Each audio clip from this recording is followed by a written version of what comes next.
Kita kembali lagi bersama saya Oki Honda. Ya, saya akan menjelaskan tentang apa itu strength conditioning. Strength conditioning itu adalah kita terbagi menjadi dua part antara strength dan conditioning itu sendiri. Strength itu sendiri adalah bagaimana kemampuan tubuh bisa melawan resisten dari luar. Itu arti strength. Namun pada saat di tenis itu kita menerima pukulan dari lawan dan kita harus melawan pukulan tersebut agar tidak terjadi cedera. Pada saat kita membutuhkan strength untuk menghindari terjadinya cedera. Conditioning itu sendiri bagaimana kita bisa mempersiapkan ya kemampuan atlet tersebut dapat diimplementasikan pada saat di lapangan dengan melakukan latihan-latihan conditioning itu sendiri untuk mempersiapkan secara mentally dan fisiologi itu sendiri. Sekarang nih yang gua mau nanya, kan lu sekarang pegang putri ya? Apa pegang secara menyeluruh? Secara menyeluruh. Oke. Nah, apa yang lu desain, create untuk yang sekarang konsep lu untuk tim nasional ini? Oke, terutama kan jadi di tim nasional ini kan memiliki terutama umur mereka itu berbeda-beda. Yeah. Kemudian level of play-nya juga mereka berbeda-beda. Kemudian mereka ada target, contohnya kayak Christo, dia udah top 100 dan umurnya udah mungkin lebih dari 30. Kemudian ada berapa orang yang JC dengan Christopher yang udah 30. Mereka yang memiliki portion atau goal di strength and conditioning pasti berbeda.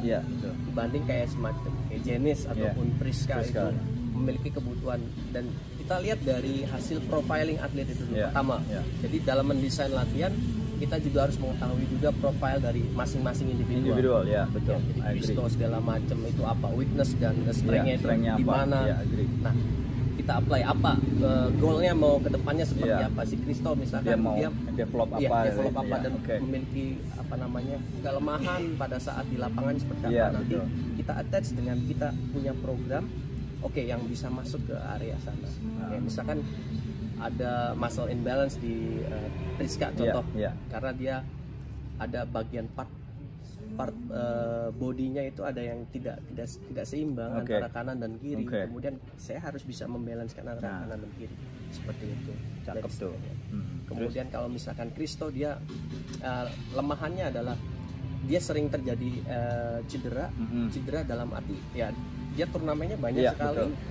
Dan dalam turnamen itu kan pasti dia bermain banyak terus kontak dengan bolanya itu banyak, akibatnya yaitu tadi akut dan kronis dari fisiologinya dia itu mempunyai impact terhadap cedera itu. Nah, bagaimana saya mendesain itu agar si Christo ini bisa tahan dan terhindar dari cedera. Lebih ke situ. Kalau misalkan yang muda-muda mungkin ditingkatin lagi apa yang kurang-kurangnya. Jadi semua beda semua jadi beda. sesuai dengan kapasitas. Nah, tuh lihat. Desain suatu latihan itu enggak semuanya dipukul rata sama. Jadi semua harus tergantung dengan kita harus tahu profiling profiling dari pemain masing-masing Jadi enggak asal aja semua. Asal memberikan program latihan aja. Iya, betul. Jadi sesuai dengan profil kalau dia butuhnya ini didesain dan di develop di sektor itu kan. Gue cakep tuh, gue seneng tuh. Nah, ini gue mau nanya lo sesuai dengan apa yang lo tulis. Ini gue interest nih. Kan lo di sini tulis bilang katanya kita tahu cara melatih tenis tapi kita jangan mendesain latihan asal program, asal kelihatan bagus, tapi nggak tahu mana arah dan goal. Coba lu bisa nggak ceritain apa yang lu sampai perlu latih atau yang tidak perlu latih, yang lu tulisnya seperti apa nih? Arrange the missing puzzle Nah, ini gue interest nih sama lu yang tulisan ini. Coba lu desain supaya mereka atau semua pencinta tenis jadi tahu. Arrange the missing puzzle sebenarnya ini gue nantinya mau gue jadiin sebuah buku nih sebenarnya missing puzzle ini. Jadi gue masih lihat bahwa bukan hanya di cabang tenis saja Saya gue lihat di secara general itu banyak pelatih yang asal aja gitu, asal ngelatih, asal nggak tahu ini arahnya mau kemana, gitu, tujuannya mau kemana. Sedangkan tuntutan dari masing-masing atlet kan pasti berbeda. Dari usia 10 tahun, 12, 14, 16 sampai profesional pun beda semua. Nah, yang mau ditekan ini mengedukasi bahwa pelatih ini kita harus banyak-banyak belajar, menggali apa yang apa yang menjadi kebutuhan di cabang tersebut. Betul. Gitu. Ya. Jadi nah, menggali. sekarang kan kita membicarakan soal tenis kan. Lu membuat secara general, tapi gua mau bahas soal tenis karena kan kita di sini kondisinya banyak kan tenis. Jadi yang mau gua tahu konsep apa yang lu lihat dari missing puzzle-nya itu dan meng-create suatu latihan yang seperti apa yang lu jadi kita lihat sendiri bahwa tenis itu kan cabang olahraga yang open skill ya. Jadi cabang olahraga yang terbuka, yang tidak bisa terprediksi, baik secara cara mendapat poinnya, kemudian bagaimana ya kita tidak bisa menebak cuacanya seperti apa, lawannya seperti apa, kemudian permainan lawan seperti tidak tahu. Jadi semua faktor-faktor itu kita harus tahu juga. Kemudian apa kita lihat juga cabang tenis ini apa sih yang menjadi dominan di lapangannya itu. Ya betul sekali, kalau yang menjadi dominan di lapangan tenis adalah bagaimana kita mendapatkan poin dengan sebuah tactical bermain. Nah, disitulah dominan yang harus kita pertajam di situ. Tapi dalam setiap permainan itu kan ada namanya movement. Movement itu yang attach dengan secara tidak langsung attach dengan strength and conditioning. Dan kita harus juga tahu juga itu movement itu apa, fisiologisnya seperti apa, kemudian apa yang dibutuhkan, apa yang bisa membantu dia untuk mendapatkan poin lebih efisien dan efektif. Bukan hanya. Tapi apakah movement dan apa yang konsep yang lu untuk mendapatkan itu adalah ada juga maksud faktor-faktor dari teknik? Yes, tentu bahwa dalam melatih fisik juga ada unsur melatih tekniknya juga. Dalam arti gini, jadi nggak asal ya? Ya nggak asal dong. Kalau kita belajar footwork kan pasti kita memberikan footwork yang benar gitu, bukan yang salah, dan harus bisa beradaptasi terhadap kita kan tenis itu kan adanya rangsangan bola yang datang. Mereka harus bisa beradaptasi, bisa membaca bola in a split second ya. Split second. Dan yaitu kita harus banyak bisa meng-create program-program yang larinya nanti ke situ. Betul. Seperti itu. Di sini kan lu bilang perspektif ya, perencanaan latihan itu ada pattern, pace of play, game situation. Apa yang lu bilang tentang patternnya itu? Seperti apa pattern? Ya sebenarnya ini ranahnya udah ranah ke tenis ya. Cuman, ya maksudnya secara gambaran.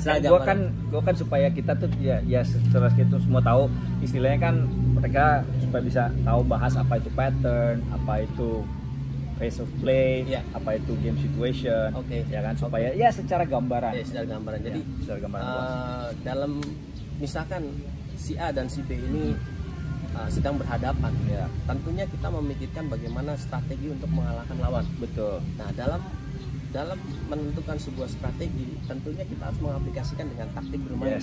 Agree. Betul. Kemudian dalam taktik bermain itu, bagaimana to apply taktiknya? Otomatis kita membutuhkan yang namanya pattern, pola main. Kita harus mau kemana nih? Tujuannya kemana? Kita harus udah memikirkan hal tersebut. Bagaimana caranya mendapatkan 15 duluan? Bagaimana caranya leading? Jadi kayak semacam kita punya pola, tapi kita harus jadi jatuhnya kayak matematik ya. Kita ngitung juga. Bagaimana kita dapat 15? So kita mau ambil ini, ambil itu, seperti itu ya. Terus dan dari pattern itu kan harus disesuaikan dengan phase of play-nya. Phase of play-nya sedang dalam posisi apa? Apakah dalam posisi attacking, defense, atau forcing atau neutral shot?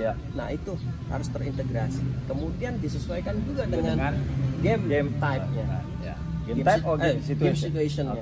Game situation-nya seperti apa? Dari service, return, rally, kemudian ada approaching sama passing shot seperti itu. Jadi harus integrasi integrasi dan pertama pertama kita harus punya pola dulu atau pattern, atau punya istilahnya kayak plan ya, kita mau ngapain ini bola. Yang kedua kita harus lihat situasinya benar, ya kan, dan kondisinya bahwa kita ini mau attack atau kita lagi defense atau kita lagi forcing ya. Jadi itu istilahnya, dan kondisi itu bisa kita tahu plannya. Terus terakhir sesuai dengan ya tadi game situationnya seperti apa. Kalau misalkan lagi on serve kita harus memikirkan planning atau pattern on serve. Betul. I agree. That's cool. Keren. So, jadi itu memang yang lu lagi kembangin ya sekarang ya. Bagus. That's it. I agree. Itu memang out of the box. Memang segala sesuatu yang kita harus latihan itu memang sesuai dengan impact. Satu tadi yang lu bilang, kita harus mendevelop exercise untuk fisik kita sesuai dengan kebutuhan kita, dan terus habis itu masuk ke apply dalam dalam permainan ya, supaya gitu integrasi semuanya ya. Membantu satu sama lain. Mantap, keren. Dan memang ini memang gue membahas, tapi nanti kita bahas lagi soal ini ya supaya lebih detail. Kan ini kan secara general. Kalau mau detail nanti ada lagi sesinya.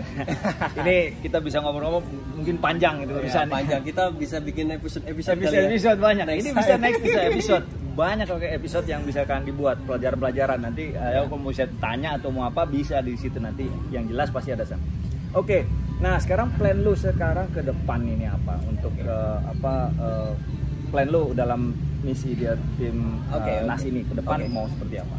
Oke, jadi ini kan kita sedang dilanda bencana namanya ada COVID-19. Kemudian semua turnamen delay, cancel, postpone dan lain sebagai macam, adanya PSBB kan menghambat juga.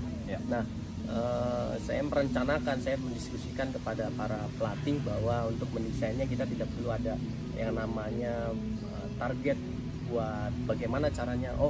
Target buat kesini, karena kan kita nggak ada pertandingan sama sekali. Yang ada kita bagaimana bisa memaintain kondisi mereka supaya tetap terjaga. Macam-macam ya. Iya, macam-macam. Ada mentally, ada semuanya. physically, teknik, taktik semua segala macam. Jadi kita tujuannya itu sampai benar-benar pandemik ini reda dan turnamen semuanya dibuka lagi seperti sedia kala, baru kita merencanakan goalnya nextnya seperti apa. Jadi itu dulu belum ada target ke arah, semua postpone ya. Postpone juga semua postpone ke 2021. Mungkin awal bisa kita lihat nanti mungkin Januari kita.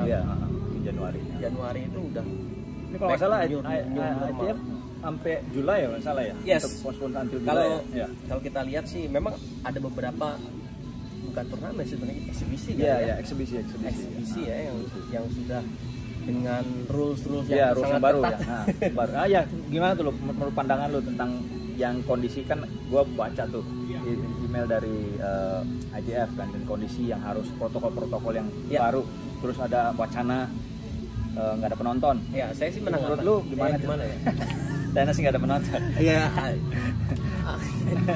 Unik juga ya. Soalnya gue di situ ada artikel juga, Federer juga bilang bahwa nggak setuju gitu.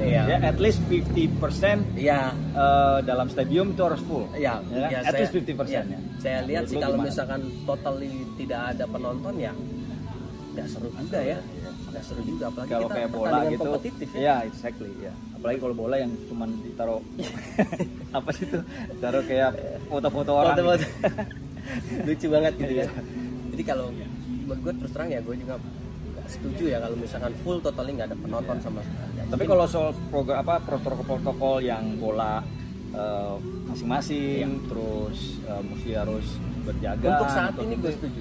Untuk saat ini gue setuju, karena ya itu juga karena mereka yang membuat protokol itu kan pasti ada referensi yang mereka pertimbangkan ya kan, kenapa bisa keluar protokol itu. Nah, ke depan ini juga yang lo harapkan dari petenis Indonesia atau petenis junior atau semuanya, yang lo harapkan buat mereka semua, atau mungkin lo juga ada wejangan atau masukan, ya monggo lo bisa kasih apa. Oke, untuk petenis masa depan ya, tetap berlatih smart aja. Bukan hanya berlatih, tapi kalian itu harus punya satu yang namanya goal atau outcome, ada yang namanya satu keinginan yang nantinya keinginan tersebut kamu harus lakukan dengan latihan tersebut. Latihan ya tadi training smart itu, kemudian jangan patah semangat, tetap berusaha terus mengejar apa yang menjadi cita-cita kalian, gitu kan. Kalian itu sama halnya seperti kakak-kakak kalian, senior-senior kalian itu prosesnya seperti itu, gitu. Prosesnya dari bawah kemudian dia menjadi satu pemain yang diandalkan oleh Indonesia seperti itu. Jangan tetap semangat aja. Nah, itu sebenarnya gue suka banget, dan masalah yang soal semangat atau segala macam ini udah dikasih contoh, dan memang dia udah been through. Gue udah ngelihat dari sosoknya Oki ini juga gue lihat udah dari kondisi dari bawah sampai atas sampai pada titik saat ini itu perjuangan berat ya, perjuangan luar biasa, up and down-nya ya. Luar biasa. Kan ya gue juga paham dan gue juga tahu ya. Sekedar tahu, gue tahu kondisi dari bawah sampai dia saat ini itu perjuangan dia sungguh luar biasa dan dia berusaha dan dia create semua dan gue yakin dan gue percaya dan gue tahu kalau lu memang semua itu create terus dan memang apa yang lu kasih itu sungguh luar biasa dan gue lakuin ini semua itu untuk nggak ada macam-macam untuk apa namanya merusak ataupun apa. Gue punya satu tujuan gimana caranya atlet-atlet kita bisa berkompetisi di internasional gitu. Exactly. Ya, exactly. Gue greget banget. Bukan lu doang. Kita semua, khususnya gue juga greget ya. Memang kondisi seperti ini yang lihat kondisi ya kita memang harus saling satu sama lain, harus saling bekerja sama. Jadi nggak ada yang istilahnya merasa bahwa gue lebih baik ya kan atau jadi gue senang, gue suka nih kalau kondisi kayak gini. Jadi istilahnya bisa sharing knowledge ya kan untuk kemajuan dan istilahnya sama-sama bersama. Jadi kita nggak ada istilahnya bahwa gue hebat atau gue ini hebat, betul kan? Jadi ya memang gue salut sama Oki sih dan gue doain karir lo terus. Amin. Terima kasih. Dan yang jelas nanti sesi kita akan bahas soal-soal yang lebih detail ya. Oh ini kan secara general ya. Perkenalan dulu kali ya. Iya ini kan perkenalan supaya mereka semua tuh tahu kalau kondisinya bahwa ini kita ada sharing knowledge dan bukan cuman ini aja, ada banyak nanti akan gue ajak bicara atau discuss bagi yang mau ya. Oke, alright then. Ya kondisinya kayak gitu. Oke, thank you banget loh. Masih banyak sih sebenarnya nanti kita akan bicara lagi sesi. Tapi memang itu rencananya kok supaya lu semakin mantap, semakin mantap. Oke, thank you dan mungkin ini aja dibincang atau discuss atau bahas-bahas ngobrol santai gua sama Oki. Thank you banget udah watching dan jangan lupa lu di subscribe ke channel gua, like, share dan juga di komen juga boleh. Terus lu punya IG kan? Punya IG. Nah, nanti lu bisa di IG-nya dia dan lu kalau mau nanya-nanya ada di IG di bawah ini. Pokoknya IG-nya dia top. Subscribe jangan lupa ya. Nah, jangan lupa subscribe. Oke. Alright, thanks Oki ya. Sampai ketemu lagi. See you, bye. Oke, thank you. Terus dulu. Oke. Alright, see you, bye.